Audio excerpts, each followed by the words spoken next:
Did you know some of India's most important sporting institutions exist because Indians weren't allowed into British clubs? Hi, welcome to Beyond the History Textbooks. Today, if you walk through parts of Mumbai, you'll come across names that feel almost ordinary.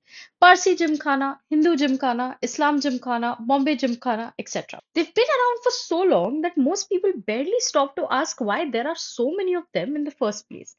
The answer begins in colonial Bombay. Back then, sports wasn't just recreation, it was status. The British built exclusive clubs where they socialized, networked, and played sports like cricket, rugby, and tennis. One of the most famous was the Bombay Gymkhana, established in 1875. But like many colonial institutions of its time, it largely catered to Europeans. And so Indians began creating their own spaces, not as copies, but alternatives. The Parsi community established the Parsi Gymkhana. Other communities followed with their own sporting institutions. What emerged, however, over time was something far bigger than a collection of clubs.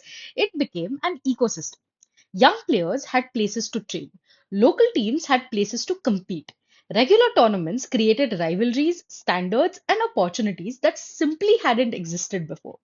And nowhere was this more visible than in cricket. The famous Bombay Quadrangular and later Pentangular tournaments grew out of these community based sporting cultures.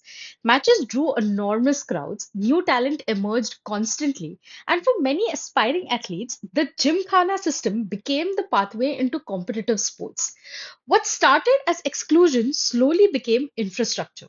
The British may have built some of the earliest clubs, but the sporting culture that grew around Bombay's Gymkhana eventually belonged to the city itself. And even today, long after the empire disappeared, the names remain, not just as clubs, but as reminders that some of India's sporting traditions were built because people created their own opportunities when none were being offered to them. Sometimes history isn't about who opened the first door. Sometimes it's about what people built after they found it closed. For more such history tidbits, follow us here on Quiet Curiosities, and I'll be back soon with another one.